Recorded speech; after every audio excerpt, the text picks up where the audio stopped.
Good afternoon, everyone who are joining us today. My name is Bill Kirk. I am a partner at K&L Gates and the Public Policy and Law Group, and we're extremely pleased that you joined us for this webinar today. We've got some of my colleagues in our Public Policy Group who are subject matter experts in areas that we're going to discuss. And the focus of this election briefing is on the consumer industry outlook, and we're going to talk about some component parts of that issue. This webinar is part of a series of webinars that our firm has been having for the general public and particularly for our clients to understand what may be coming and how they can best be strategic about their concerns and about their activities. Obviously, we're available to elaborate more on any of the topics today. There is going to be presentations by my colleagues who I'll introduce. We'll go through those presentations. There have been a few questions that have been submitted in advance. We'll go through those questions. There is a chat feature. You'll be able to submit a question into the chat feature. We have a colleague who is helping to monitor that for us. So to the extent we have time to do that, we will get to those questions as well. So again, thank you for participating with us. So let me introduce my colleagues who are going to be making presentations, and then we'll get into the meat of the webinar today. I've got with me Mary Burke Baker, who is the leader of our tax policy practice. She's got extensive experience both at the IRS and working on Capitol Hill in senior positions for the Senate Finance Committee. We have Amy Carnevale. Wave your hand, Amy. Amy has extensive prior Hill experience as well. She is an integral part of several of our sub-practices at K&L Gates, including our education, our workforce group, and also our federal funding group. Stacey Ettinger is with us. Stacey, raise your hand. Stacey is a trade lawyer by training, and so she works both on the substantive trade issues and also trade policy matters. Again, extensive prior experience on Capitol Hill, working for Senate Minority Leader Chuck Schumer, and then before then, working at the Department of Commerce and some important trade-related functions. Pamela Garvey, wave, Pamela, please.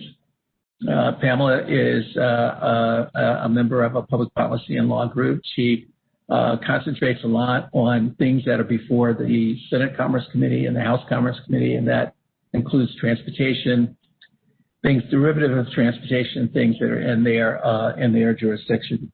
And last but certainly not least, Cliff Rothenstein. Cliff, please say hello.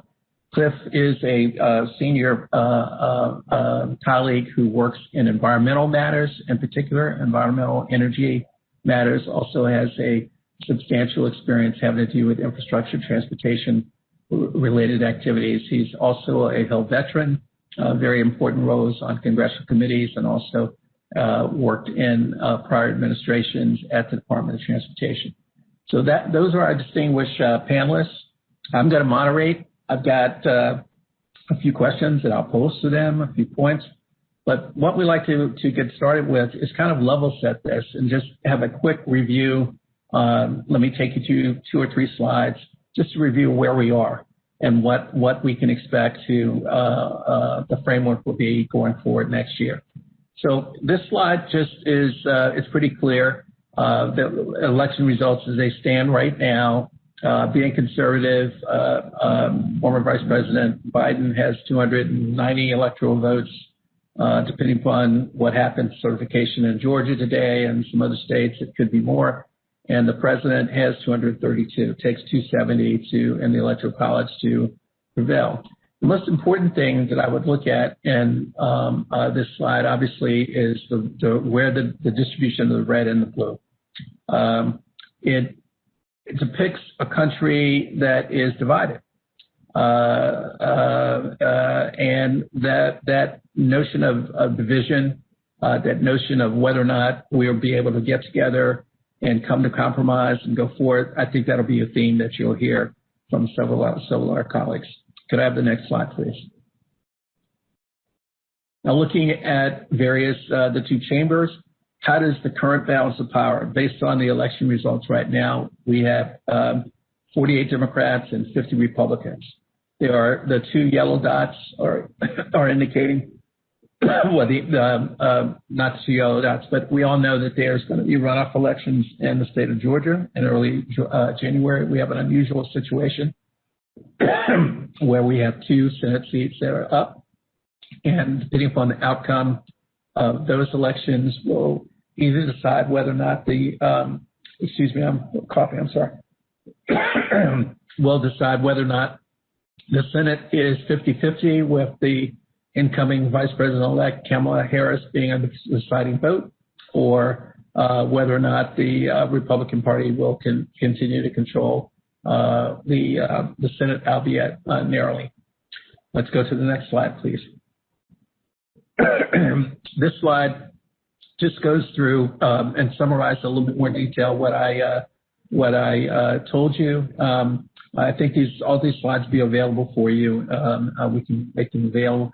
This tells you who didn't run, who was defeated, talks about the runoffs, talks about the incoming freshmen and what states they are coming from. Okay. Next slide, please. Now we look at the House, and this slide is even more dramatic. It's a little bit misleading. You see a lot of the red. A lot of red means that there are a lot of Republican-controlled congressional districts. It doesn't necessarily equate to totally where population centers are, but again, it's an indication that we've got a number of challenges as we move forward next year. I think you'll hear, even though we have those challenges, we don't anticipate there'll be total gridlock. It just means that there will have to be very skillful negotiations in politics, and those of you who have to interface with Congress need to take all those things into consideration, and we'll talk a little bit about that. I think it's the next slide, please. So here are some races that, as of I guess yesterday, were still in the balance. There's still some trying to decide. There's no doubt the Republican Party in the House picked up seats, including one or two seats that I don't think they necessarily thought they would win. They re-won certain seats that had historically been Republican seats. So in a sense, those were not necessarily a surprise. The surprise was what happened in 2018. Next slide, please. Okay. I think that's the end of the slide. So we'd like to get right into the presentation. We're going to start what we consider to be kind of a logical order. We're going to talk about, first of all, how do you get goods to market? How do you deal with infrastructure-related issues that affects the economy? And I'm going to turn that over to Pamela Garvey to talk about that. Great. Yeah. Thank you, Bill. Appreciate that. And obviously, greetings to all of our guests joining us today for this important roundtable. So we are certainly glad to have you with us. Obviously, as Bill said, we'll be talking about how the election affected some of the policy issues that in turn impact consumer goods companies, including the ability of your companies to receive goods that are products that are important for your manufacturing processes, and in turn, the ability to get those finished goods to your customers or to consumers, whatever the case might be. Obviously, there are a lot of things that affect supply chains, but certainly transportation is one of them. And so, as Bill said, we're going to kind of kick things off talking about some things that could affect the freight transportation industry that certainly many of you depend on. So back when President-elect Biden served in the Senate, he picked up the nickname Amtrak Jim. And he earned that nickname because for 36 years, he commuted daily between Washington, D.C. and Wilmington, Delaware, where his family was located. So this was when he was in the Senate. And obviously, during that time, he learned firsthand the importance of having a reliable transportation industry. And the lessons that he learned, I think, during that time are lessons that he's going to carry into the Oval Office. Now, he doesn't just, Amtrak isn't the only issue he cares about. He cares a lot about other transportation issues as well. And he has made one of the top priorities for his administration the passage of legislation that would basically pump billions of dollars into our aging transportation system, or at least aging in certainly some areas, and changes that he views as being transformative, and then a number of policy changes that he views in the same way. So last July, he issued kind of an update of his infrastructure plan, and in it he called for $2 trillion in terms of spending and a number of what I would describe are pretty ambitious policy changes. And so some of what he was calling for, the transformation of, he uses the word crumbling, we use sometimes aging, but anyway, our transportation infrastructure. This includes roads and bridges, includes aviation, it includes railroads, our waterways, our ports, and all of those in many instances are connected. And basically the goal of those investments would be to make moving goods and people faster, cheaper, and he would say cleaner. One of the other big goals, and we'll hear some more about this too from Cliff, is that he's also proposing to transform the energy sources that power the transportation sector. So this includes basically increasing the use of electricity and clean fuels to do so. Further, he calls for an increased demand in both American-made and American-sourced products that in turn would be used for vehicles and components and a lot of other things that basically help make up our transportation system. And finally, and I shouldn't say finally because there are many other things there, but just in terms of some of the highlights there, he also calls for preserving and growing the union workforce. So in addition to that, he also has recently, as have others, identified this infrastructure proposal or plan as a way to help counter some of the negative impacts from the current pandemic. And specifically, he's using investment in infrastructure as a way to stimulate the economy and create jobs. So I would say it's definitely a good plan.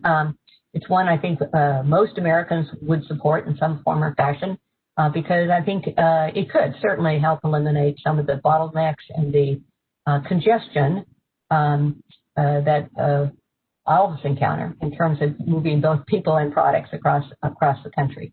Although I would also note in terms of some of the other things he proposed, including the use of alternative fuel vehicles, reducing carbon emissions, and increasing the labor force, those things could actually increase the cost of transportation. So it's something obviously we'll be paying attention to as well.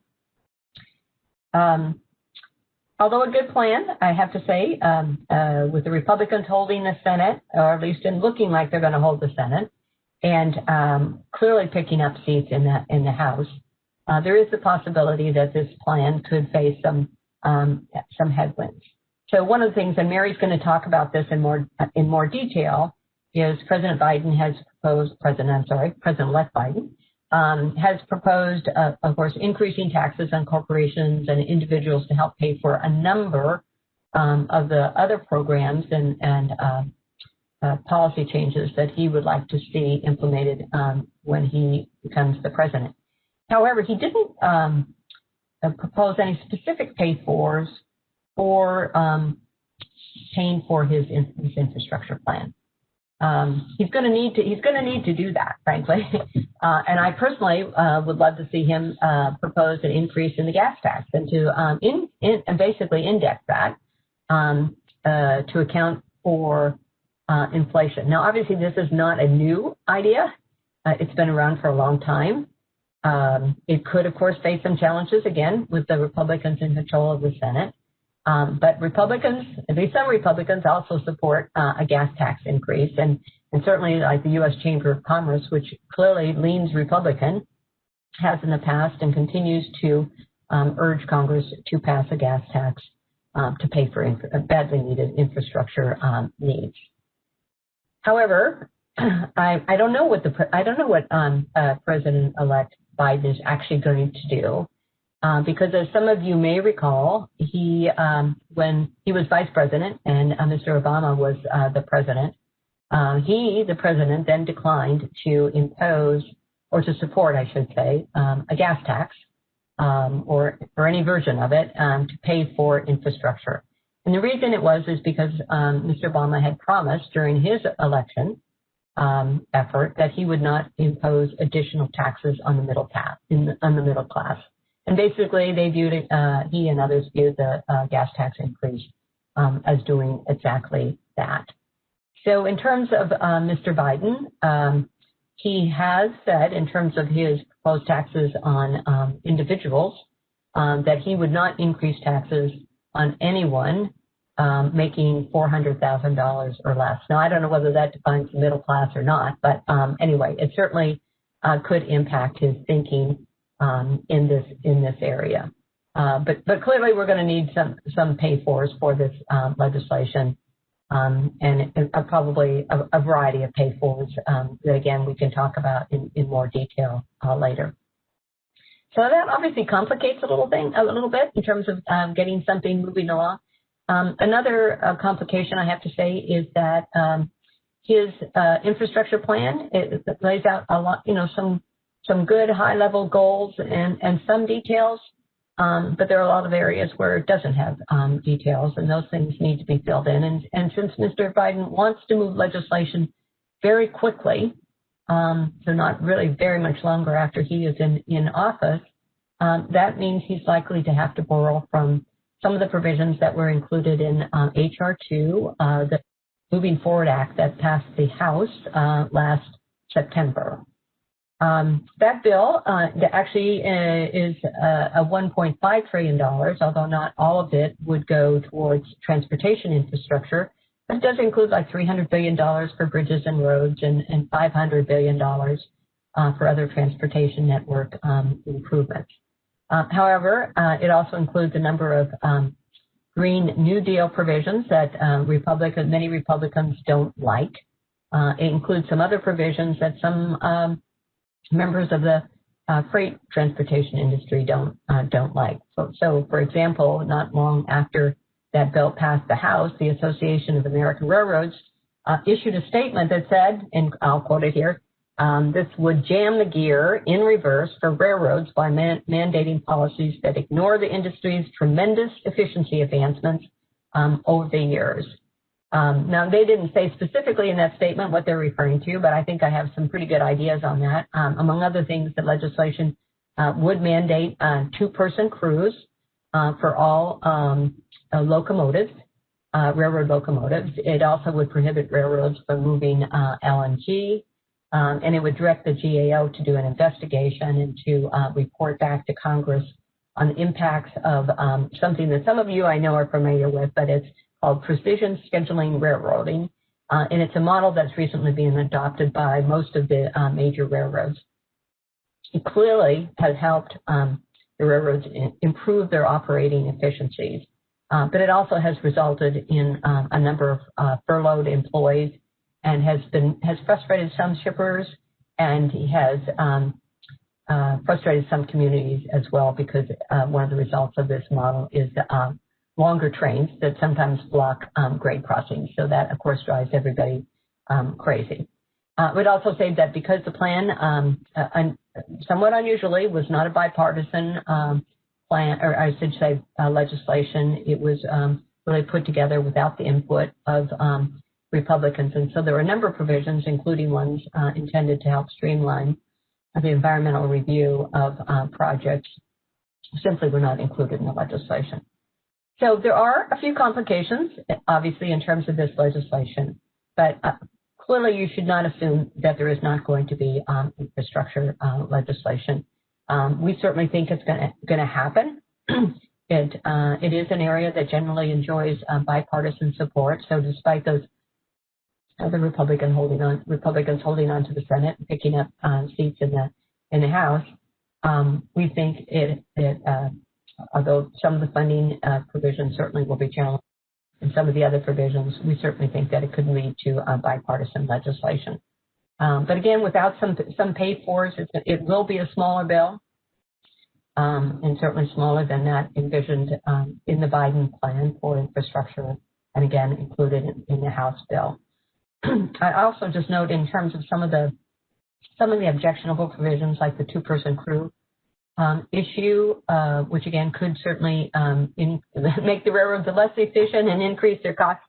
Some of those things won't necessarily disappear from our site in terms of issues, because certainly they could be reprised in the form of regulations or other regulatory proposals. So like in the case of the two-person crews during the Obama administration, the FRA did propose a requirement for two-person crews.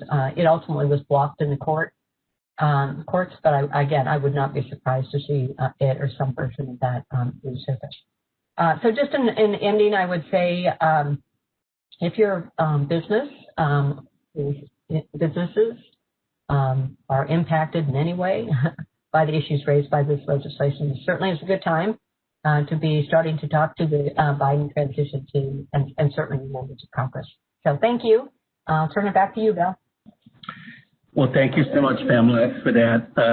We're going to kind of move through the presentations, and we'll come back and take some questions and discuss some of the issues that are being raised in each presentation in a little bit more detail. So kind of logically, we started out with transportation infrastructure because it's foundational to the economy. You have to have the right infrastructure in place to help, businesses to be able to produce goods and services, get them to market. And one of the important things that's foundational to the economy is the ability to have robust trade around the world. And so we thought it would be logical next to have Stacy to tell us a little bit about some of the issues that she anticipates will be high on the agenda either in the Congress and the Biden administration next year. Stacy? Thank you, Bill.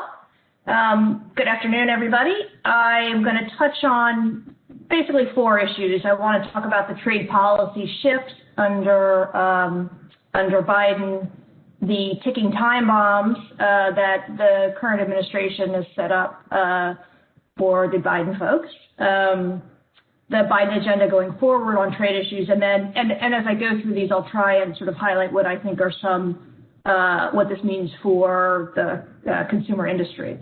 So, overall, looking at the big picture, with President-elect Biden, you're going to see a shift from, or actually a move back towards a rules-based trading system, and that's in contrast to where the Trump administration has been, which is really a focus and use of a national security rationale for many of the trade actions that the Trump administration has taken.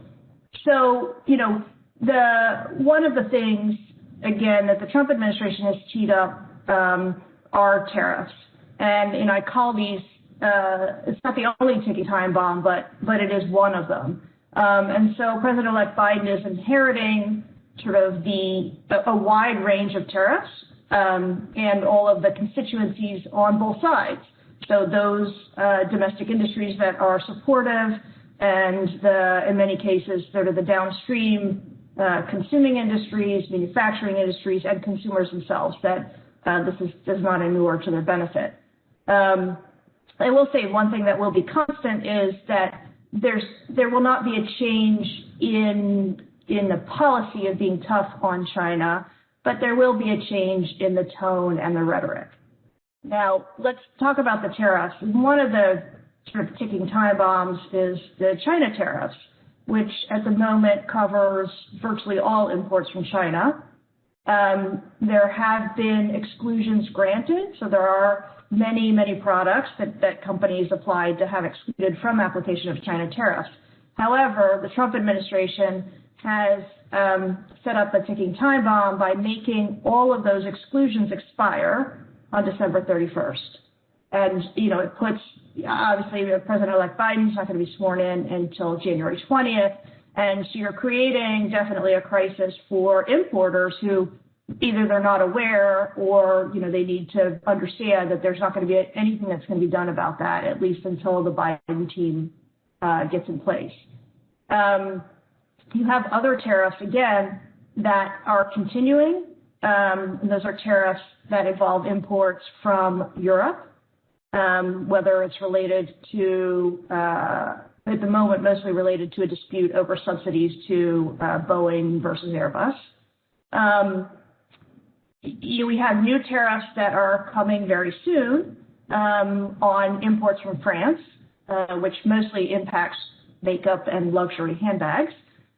So buy now if you're shopping for those for the holidays before they go up in price, because the tariff is coming, and it could be sooner than expected. It will be at least, it is right now scheduled for January 6th to begin. That would be a 25% tariff.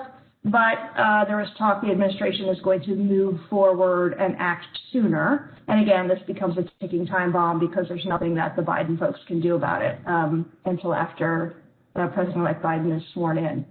On the flip side is, to the extent that you are exporting as well as importing, you are certainly aware of the retaliatory tariffs on a wide range of U.S. products. Put in place by a wide range of countries having to do with trade actions under the Trump administration. Those retaliatory tariffs are going to stay in place until the reason for imposing those retaliatory tariffs disappears. Now, the Biden team has said they're going to come in and they're going to review all of the tariffs that are in place and then decide what to do about it. And that's going to take a while. So we are going to be living with tariffs for quite some time. I don't see any drastic changes early on in the Biden administration, except perhaps for some of the China tariffs. That has to do with litigation that is just getting started, where there's, close to 4,000 plaintiffs that are suing the administration and related to tariffs, China tariffs on List 3 and List 4A, they're called, but these are mostly consumer goods as opposed to industrial goods. It is possible that the Biden team, when they come in, they will settle this case and the tariffs will, at a minimum, be repealed prospectively, but it's going to take a while. But it's a possibility, something perhaps to look forward to. The other issue that impacts companies, again, down on the ground at the operational level, are customs issues. And that's not going away. I mean, this has really there's been a lot of activity, and again, this is down in the weeds, but there's been a lot of activity on customs going after importers because products are misclassified, the country of origin is not correct. And, the result is getting pulled into customs, very Kafkaesque experience, whether it's a full-blown investigation or not, with the threat of penalties, because often the concern for customs is that, misclassifying a product means that you haven't paid, for example, the China tariffs when you should have been paying the China tariffs. So it's something that, I'm seeing with companies and clients where this is definitely an issue. And often there's a disconnect between sort of the operational people at companies who may be the ones who interface with their customs brokers. And they don't always inform, say, their general counsel or their outside counsel. And, once customs, starts down the road, it's a little bit hard to walk it back. So from an operational perspective, one thing I think to look out for is make sure that the operational people understand that any innocuous sounding sort of request for information from customs should be immediately flagged because it is not innocuous and it is never a good sign. Should be immediately flagged and pushed up the food chain in your company to whomever is the right person to look at this issue. Again, a lot of companies have been caught flat-footed and the sort of C-suite or GC was unaware until the problem, until it's too late in a sense. In terms of leadership on trade, again, I said there's going to be a change in tone and rhetoric. I think you will see very much a shift again from the Trump, what I call transactional unilateralism, to much more focus on rebuilding relationships with our trading partners.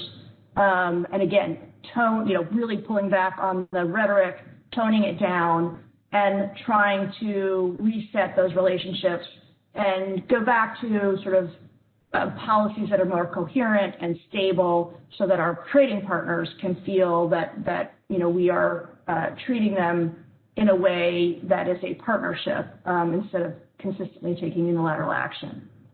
And that's going to be needed. That sort of collaboration, cooperation will be very useful in addressing what is a common issue, which is concern about China's global economic ambitions.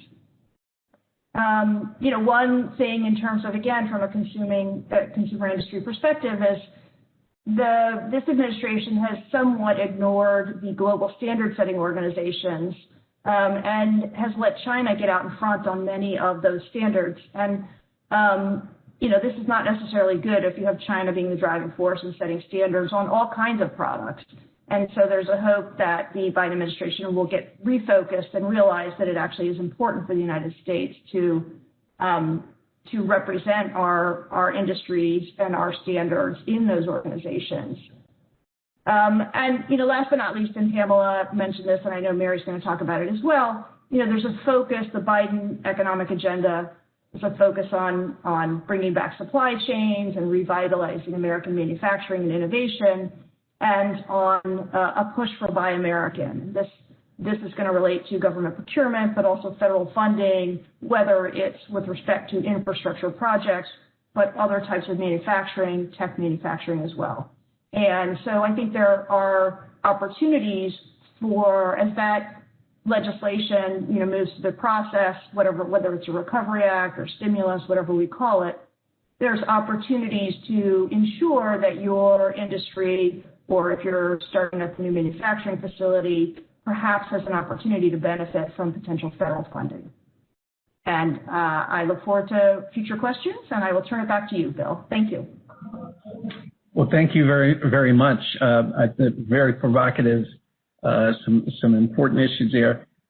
We're going to next talk about the workforce, because we've talked about kind of some of the foundational issues that are involved, both in terms of transportation, infrastructure, about foundational being able to trade. But now let's talk about the workforce and labor. And Amy Carnevale is going to talk to us a little bit about that. And Amy, let me turn it over to you. Great. Thanks very much, Bill. Welcome, everyone. It's my pleasure to talk to you a little bit about workforce issues, and I'll touch on labor issues, health issues, and immigration before turning it over to our next speaker. So in thinking about workforce issues, I just want to set the stage a little bit and talk a little bit about the Biden plan that he outlined in his campaign. I think that will set the stage of the outlook of the Biden administration coming into office. And then we can talk about the reality of what's achievable, both through executive order and legislation, because I think it'll be a tale of kind of two issues of the reality of executive orders versus being held by a potential Republican Senate on legislation. So I'm going to read from you just a quick little snippet of the overview of from the Biden plan on labor issues. And on his website, it says, as president, Joe Biden would, number one, check the abuse of corporate power over labor and hold executives personally accountable for violations of labor law. Number two, he would incentivize unionization and collective bargaining. And number three, he would ensure workers are treated with dignity and receive the pay, benefits, and workplace protections that they deserve. So that is the outlook of Joe Biden coming into office. As he wrapped up the nomination, he did have support from the labor community, and I think he will certainly be looking from day one to turn back some of those policies that were enacted under the Trump administration, both through executive order and working with the Congress on legislation. So I'll talk first a little bit about a couple of pieces of legislation. Specifically, both in the House and the Senate this year, there was legislation introduced called the Protecting the Right to Organize Act. It's called the PRO Act. It was a rallying force for many in the labor community. It had 218 co-sponsors in the House, as well as strong support in the Senate with 41 co-sponsors. Senator Murray, who is the leader of the Senate Health Committee, which is the committee of jurisdiction, led the effort in the Senate, and Congressman Bobby Scott, who is the leader on the relevant House Committee, Workforce and Education, he was the leader in the House. So the PRO Act would provide personal and potential criminal liability for executives in interfering with organization efforts, among other things. The Biden campaign talked about their position in actually going beyond the PRO Act. Now, I will say, we talked about those Georgia Senate seats. That will really be the key as to whether we see sweeping labor legislation move through Congress, because something like the PRO Act, I think, certainly would take legislation. Should those Georgia Senate seats, either one or both of them, stay Republican and Senator Mitch McConnell stay as majority leader of the Senate, I do not think we will see legislation to that extent moving through Congress. That type of legislation would not have the support of Senator McConnell or Republicans in the Senate. So I think that would be a check on that legislative effort. However, there's a lot that the Biden administration can do administratively. I've talked a little bit about executive orders, and I think a key component is also talk a little bit about enforcement. And I think the consumer industry will see early on some of those enforcement efforts through the Biden administration. Under Donald Trump, budgets were cut for many agencies for enforcement, and we'll see those budgets certainly increased early on, and hiring of enforcement officers at various agencies, including the Department of Labor, NLRB, EEOC, IRS, the Department of Justice, efforts on worker misclassification. I think we'll see huge efforts in investigations on that issue, as well as OSHA on safety violations. At the beginning of the Trump administration, he rescinded President Obama's executive order on the Fair Pay and Safe Workplace Act. I think you'll see the Biden administration reinstate that order or something similar to it. And I also think certainly on federal contracts, you'll see a heavy enforcement for unions, certainly a $15 pay an hour position being taken. And then legislatively, I'll touch on just on the minimum wage. I do think that there is fairly strong support in Congress for increasing the minimum wage. I don't think that the Republican Senate, assuming it stays Republican, will support an immediate ascension to $15 an hour. Certainly that will be the position of the House, as it will be the Biden administration, but you could see legislation phasing in a federal increase in the minimum wage move forward in the next Congress. A little bit on rulemaking. There are, again, assuming we have a Republican Senate, the Biden administration will actually have to undergo rulemaking on several of the labor and workforce policies that were issued under the Trump administration.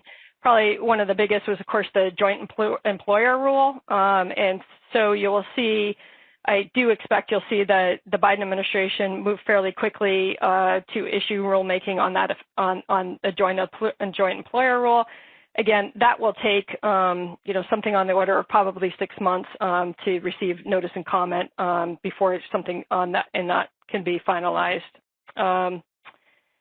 Let's see. And then the Biden administration, of course, does support a ban on non-compete clauses and a ban on mandatory individual arbitration. So I just want to touch briefly on the issue of immigration. Certainly, DACA will be an early priority for the administration, and either instituting that instituting that DACA policy administratively, because immigration still remains a difficult issue to achieve legislatively, with certain groups in Congress pushing for more comprehensive or more broad-scale immigration. It's still a tough, I think, with the close majorities in both the House and the Senate, either way the Senate goes, comprehensive immigration is going to be difficult. So I would say the Obama administration will move quickly on DACA, administratively, and of course on visas, both lower skilled as well as H-1Bs and eventually F-1 visas, and then also increasing the limit on refugees that was lowered in the Trump administration. That certainly will be an early action. And the Biden administration has expressed a position to increase that limit from 15,000 to 125,000 refugees. And so finally, I'll just briefly touch on healthcare. Healthcare is actually an issue that I think we could see some bipartisan agreement moving forward, given the COVID situation. I do think there is bipartisan support for strengthening the Affordable Care Act, providing protections for pre-existing conditions, drug pricing. Surprise billing has already been acted on once. I think we could see more action, congressional action on drug pricing and telehealth for sure. Some of the waivers that were put in place on telehealth during the COVID situation will be made permanent, and Congress and the administration working together will likely look to expand some of the telehealth provisions. Democrats are interested in going further on healthcare transparency and stabilizing Medicare. I don't see that as a kind of an early priority for the Congress, and that may take more discussions. And then finally, just the COVID relief. So COVID relief, the phase 2 of CARES Act remains elusive at this point. There are discussions that are continuing. It is unclear yet what the president's position is on including COVID-related relief in what's called the fiscal year 21 appropriations bills. Those are under negotiation at this point, even though we're 6 weeks into the new fiscal year. We don't yet have funding in place. We're operating under what's called a continuing resolution. So those discussions are happening. The House bills did include funding for COVID relief. The Senate bills did not. If I was a betting person, I would say that the COVID relief measures may have to wait until February or March, when Democrats will be in a better position to negotiate a larger package. Although I will say, the lobbying, certainly from the hospitality industry and transportation industry, as well as states and localities, is heavy right now in terms of providing relief sooner rather than later. It is unclear whether that will happen in what's called the lame duck Congress or wait until next year. But certainly, if it does wait until next year, and actually in either case, COVID relief measures will be a priority going into next year and receive bipartisan support from both Congress and the White House. So with that, I'll turn it back over to Bill, and happy to take further questions. Well, thank you so much, Amy. So Cliff, you're up next. Continuing this sequence, we thought it'd be important to talk about kind of the regulatory agenda, particularly environmental and safety regulations, and that's an area that you have expertise in. Would you please kind of give us your presentation? Good afternoon. So I am going to talk about what to expect by way of climate change and sustainability. Those are sort of the two key areas that I think you're going to see in the Biden administration. It's aggressive regulation and legislation has been largely dormant, and I think that you're going to see a fair amount of action and activity. I'm going to talk about what to expect over the next 100 days and then over the longer term. First, just a little bit of table setting, and I know Amy and others have touched upon this a little bit. I think one of the biggest unknowns is who's going to control the Senate. I think we'll know that soon enough, but what that's going to do is the outcome of that's going to determine, and it's going to dictate what the tactics are and what's possible. But when it comes to climate change and sustainability, it's really not going to change the president-elect's priorities and policies. He's been very clear about his priorities on the environment and on climate change. It was raised during some of the presidential debates, and it's been a big part of his platform. I think it's fair to say it's going to permeate all other policies, not just those at EPA, but you're going to see it find its way into trade policies, tax policies, ESG investments, for example. So you're going to see environmental policy find its way into areas that it traditionally hasn't been in. I think I've kind of summarized 5 different areas where I think you're going to see the biggest movement. I mean, the vice president, president-elect, it's hard to get used to that, is going to be focusing on clean, green energy. I mean, I think that sort of capsulizes what he wants to accomplish.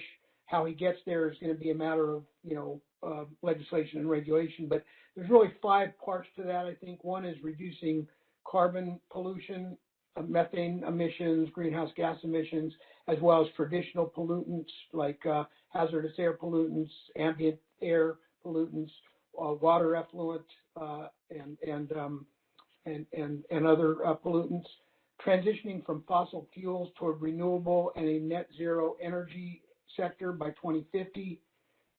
He wants to promote sustainability, the use of safer, less toxic materials, and that may be particularly important in consumer products.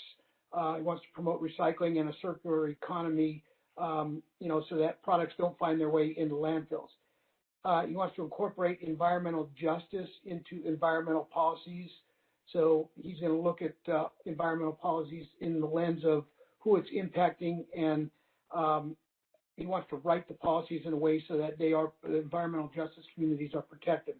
And lastly, robust enforcement. That's an area that the Trump administration has been particularly criticized in the press, lack of enforcement. I must say this is an area that doesn't require legislation. It doesn't require regulation. It's something that the Biden administration could do on day one, start to impose new enforcement initiatives to start targeting enforcement in areas like environmental justice communities or other places. So I think it's fair to say he's going to hit the road running. His transition team, I think, offers a pretty good clue as to what direction they want to take. A couple of them in particular, there's 3 of them on the team that served in the Obama administration. Joe Goffman, who was actually the architect of the Clean Power Plan, which regulated utilities and which the Trump administration overturned. You've got Ken Kaposis, who was the architect of the Waters of the U.S. rule, which was also controversial and overturned. And you have Cynthia Giles, who headed up the enforcement office for Obama. Those 3 are key participants on the transition team. So I think we get a sense as to, we know what their past positions are, and I think it's fair to say they're going to probably focus on some of those as well.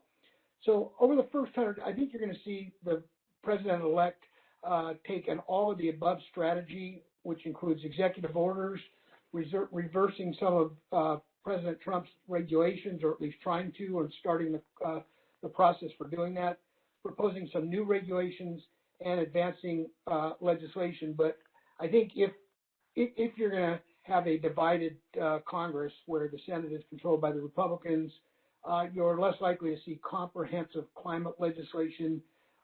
Your focus really is probably on narrower types of bills that address renewable energy, that address resiliency, funding for resiliency to withstand extreme weather events, things along those lines, and then focus your attention on the executive branch, EPA, the Department of Energy, Council on Environmental Quality, and other agencies. You've already heard in the first 100 days, the president-elect said he's going to rejoin the Paris Climate Accord. That's going to probably happen on day one. We're pretty close to that. He'll send a letter to the UN. He will likely issue some new executive orders on environmental justice, on clean energy. One of the areas that I think made it more difficult to address climate change is the social cost of carbon, which is kind of in the weeds, but it's used to develop cost-benefit analysis of regulations. He will probably amend that so that it's a much higher cost-benefit. He's going to probably revoke and modify some of Trump's executive orders. There was an executive order that would require for every new regulation issued, there's 2 that have to be revoked. So he may revoke that executive order. There are other executive orders as well that I think will be on the chopping block. And then, as I mentioned, don't be surprised to see robust enforcement right off the bat. That's clearly going to happen. I think they've made it no secret that they feel that enforcement's been lacking.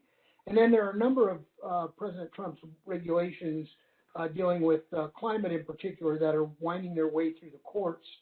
And I think you're probably going to see the Biden administration approach the court and look for either stay or try to remand the rules back to the agency. They would stop defending those rules. Some of those are like the rewrite of the Clean Power Plan, the vehicle emission standards, NEPA. There are a whole host of others, endangered species, that might fall in that category. And then quickly, there's some longer-term actions that I think you're going to see, and these are much longer term because it's going to require the issuance of new regulations, trying to roll back some of the Trump rules. It's not as simple as just the stroke of a pen, but you have to meet the Administrative Procedures Act. So rewriting a rule is like issuing a whole new rule. And there are three categories I think that they're going to look at. One are the climate rules, and I've mentioned a couple of those that address utilities, vehicles, and other sectors. Process rules like the rewrite of the NEPA statute, NEPA regulations implementing the statute, cost-benefit analysis that is winding its way through the rulemaking process right now. They're going to probably revise that so that you can consider more issues in cost-benefit. Other actions that the third category, other actions, waters of the U.S. is something that I think they're going to take another run at. Clean Water Act certification. You're going to see a series of efforts, new efforts on recycling and sustainability, particularly on plastics and packaging. And you're going to see the budgets increasing. There's been a significant loss of institutional knowledge over the past 4 years at EPA and other agencies, and I think you're going to look to see some of that being restored. On the legislative front, I think it's going to be more difficult to move on some of these bills, but you're not likely to see a major cap and trade or carbon tax bill. I think there's the likelihood of getting consensus on that is pretty weak. So you're more likely to see narrower targeted bills dealing with climate. And I think you're likely to see some bills on sustainability and recycling. This year in particular, there's been a war on plastics.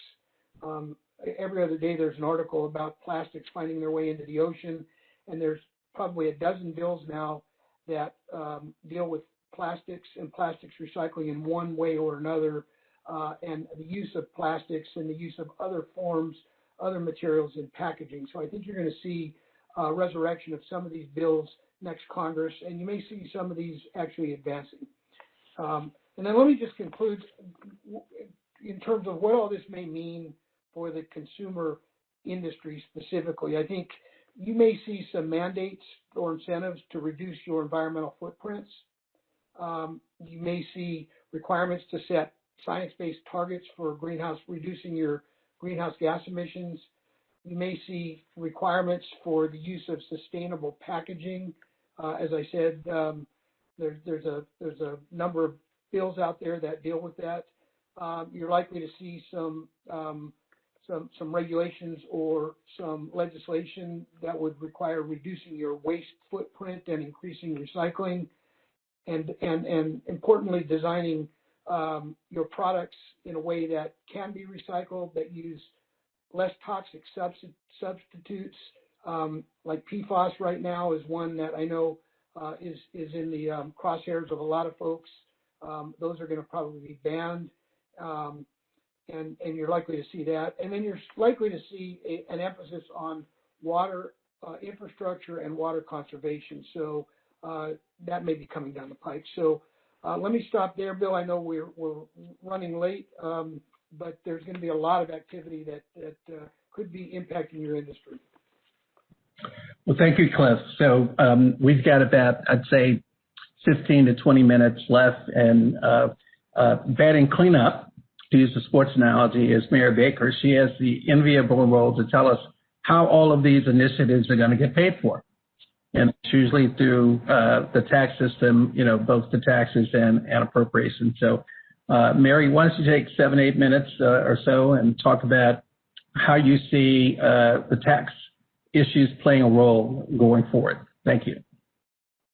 Thank you, Bill.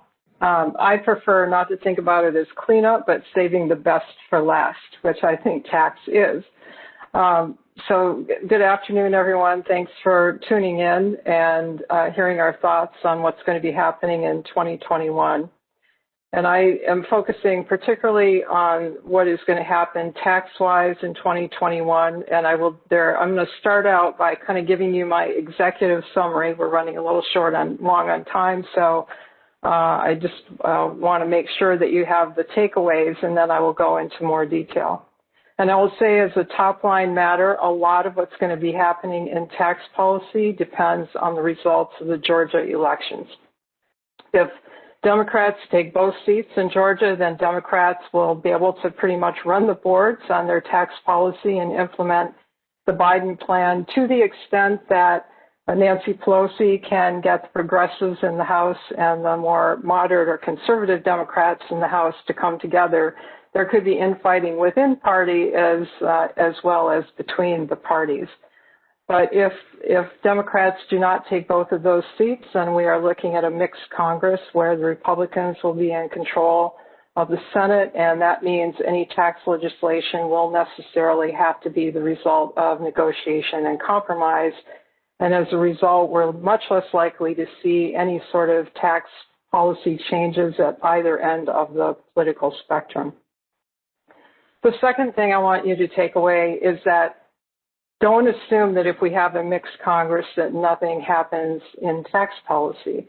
I don't think that is true. Each party is going to have certain tax policies that they want to advance, that they will be willing to do some horse trading on to be able to get something. They have to give something up. So that's the basis of compromise. Another really important point is that President-elect Biden's tax plan involves sort of a carrot and stick approach. Several of us have mentioned the Made in America focus. And so he's offering as tax policies, some carrots to encourage production and research activity, startups in the United States, and sticks to try to discourage activity outside the United States. And so that's not just his idea. The House Republicans have released the Commitment to American Growth Plan, which is basically a blueprint for their tax policy for 2021. And guess what the core of their policy is? Exactly the same thing. Encouraging U.S. economic activity, encouraging U.S. job creation, and discouraging, to the extent practicable, that activity offshore. So I see that as the core of some sort of bipartisan agreement on tax issues that could move forward in 2021. Another common feature may be that we might actually start worrying about the debt and the deficit a little bit, so they'll be looking for pay-fors, and Pamela mentioned that specifically with respect to infrastructure. But they'll also be looking for pay-fors to try to at least not add to the debt so that any new policies will need some sort of pay-for. So with the consumer industry, what are some of the pay-fors that might be on the table? Well, one of them is the last in, first out inventory. Many companies in the industry use that method of inventory for purposes of keeping track of calculating their cost of sales. It's a significant tax benefit if you are in an industry where costs are rising. And LIFO is always at the top of everybody's pay-for list because people just generally, staff on the Hill and members, don't understand it until you explain it to them, and then they realize, oh, this is really important to large businesses and small businesses alike. So that's just one example of a loophole / pay-for that could be on the chopping block. Another important thing to think about with this Made in America approach is in the consumer industry, you want to maybe manufacture products where your customers are located. So that policy could, unless it is crafted correctly, could really have negative consequences on the industry, even though it's really not practical to manufacture everything in the United States and send it somewhere else to sell it. It makes more business sense to manufacture it closer to where the customer base is. Another focus that Biden in particular has proposed in his tax plan is a 10% surtax on sales related to what's known as round tripping, where products are manufactured outside the United States and then they are brought back to the United States for sale.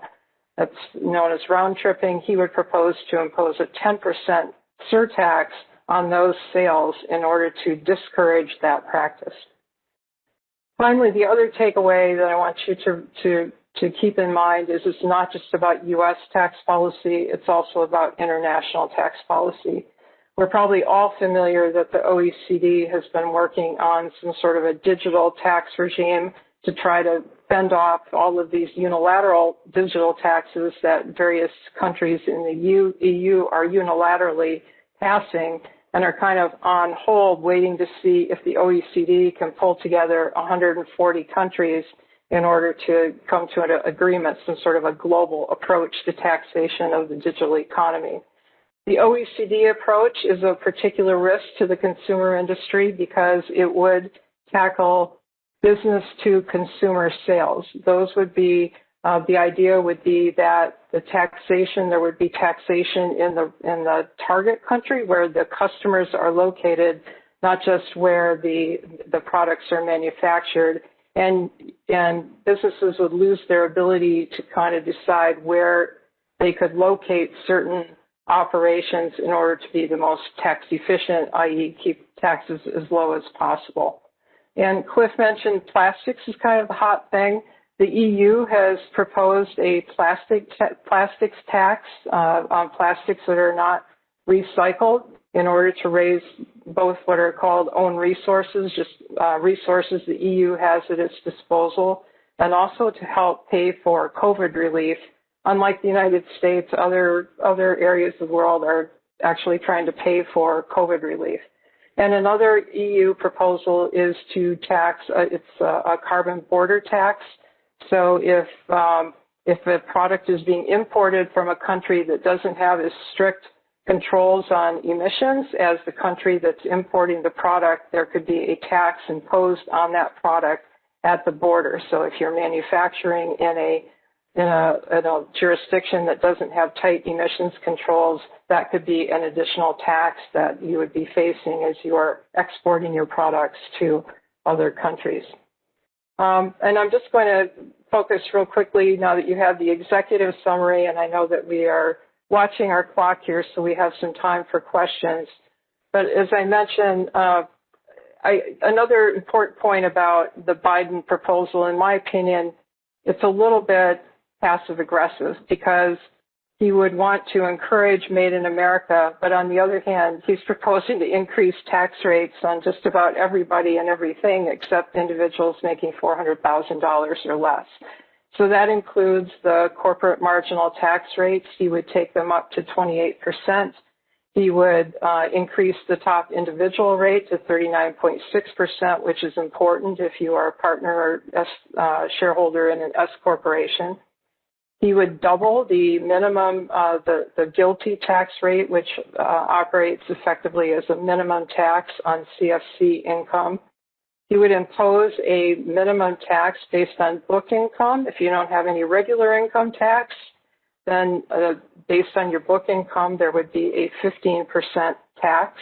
I mentioned the 10% surtax on round tripping.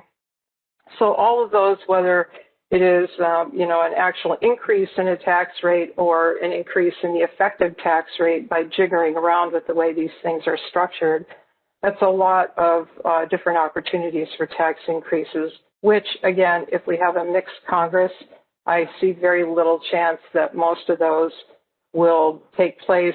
Maybe nibble around the edges to raise, the rates a point or two. I don't think that that's impossible if they really start getting strapped for offsets and pay-fors, but I see nothing like as pervasive as what the Biden tax plan would propose. Just real quickly, we've touched on it in other presentations, is the power of the executive pen. There have been a lot of tax regulations that have been issued pursuant to the Tax Cuts and Jobs Act that was enacted at the end of 2017. And some of those were not real popular with Democrats. They thought they were maybe a little bit too business friendly. So the Biden team may review some of those regulations and, pick a few of those that they want to revisit. It is not an overnight process, but it can be done. But they just won't have the resources to undo everything that was done under the Trump administration, so they'll have to be selective about it.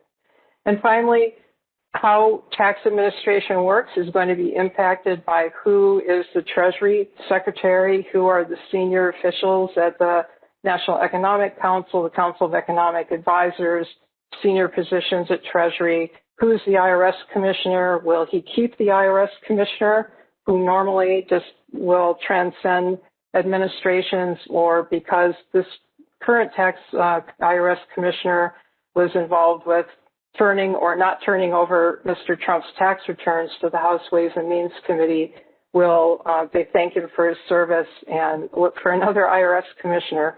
Those are all things that we don't know the answers to, but I think that they're interesting questions, and they will definitely have an impact on tax administration in 2021. With that, Bill, I will turn it over to you. Well, thank you so much. So we've had several presentations. I would remind you that there's a chat feature at the bottom. I think it's on everybody's screen, the bottom right. If you've got specific questions, please indicate it in the chat. We've got somebody monitoring that, and we'll try to get that. Short of that, we have about 10 minutes maybe left.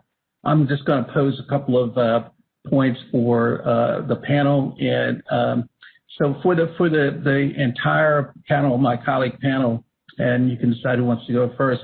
One of the things that has been talked about is who is advising the incoming administration in terms of their transition team and in terms of, their agency landing teams. We've seen a little bit of that. Would you comment a little bit about how you believe, that might affect things from your point of view in your various subject matter areas? Let's see, Pamela, you want to go first? Let's start with that. Great. So actually, Bill, I know you have met with them recently for the transportation group. So I know you probably have some thoughts on it too. But just looking at the list of members in the transition team, so you have several mayors who are represented on the team. You have some other transit representatives on the team. You have at least 4 or 5 different union leaders represented. So in terms of what that tells you, I think it certainly shows a clear interest in terms of, what we can do to, we've been more focused in terms of moving freight than moving people, but there's obviously a large interest on the part of the administration in terms of how their transportation policies are going to affect passenger service, and certainly wanting to do more in terms of commuter service, transit service, more money to, say, in terms of New York, building an underground tunnel that is absolutely needed in terms of both Amtrak service and transit service serving New York. And then again, just in terms of the unions, as several people have represented, they provided strong support for Mr. Biden.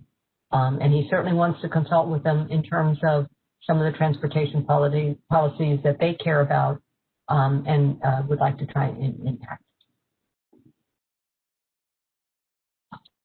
Anybody else want to talk about the impact of who is in the transition, who's advising the incoming administration, and what that might mean? Go ahead, Mary. On the tax side, we're seeing a lot of the same folks that were involved with the Obama administration. So I would expect that is going to be a harbinger that many of Mr. Biden's tax policies and his budget recommendations, tax compliance recommendations, will be very similar to what we saw a previous administration ago. Dad for environment, ditto. Amy, what about you?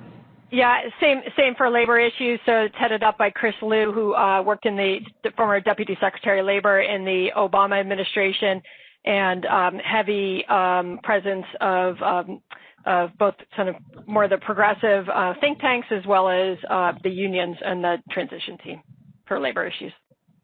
Okay. And then what about you, Stacey? Somewhat similar. I mean, I think it's, the teams are, there's a lot of people in the trade community on the sort of trade agency transition teams. And it's an interesting mix of folks that would probably fall into the trade liberalization sort of policy perspective. And then the other side of that is a lot of people representing sort of union interests. So those two are, it'll make an interesting mix because they're not always on the same page. Okay. Well, one of the other enduring commentaries that we hear about the last several years of not only the President Trump, but also Republican control of the Senate is the judiciary. And a number of you have either directly or alluded to the fact that some of the policies that may be coming forward, either through regulation or through executive action or through legislation, are quote unquote controversial. Would you comment a little bit about what do you think the role of the current judiciary, not expressing a political commentary, but the way it's described is that the judiciary is much more conservative now?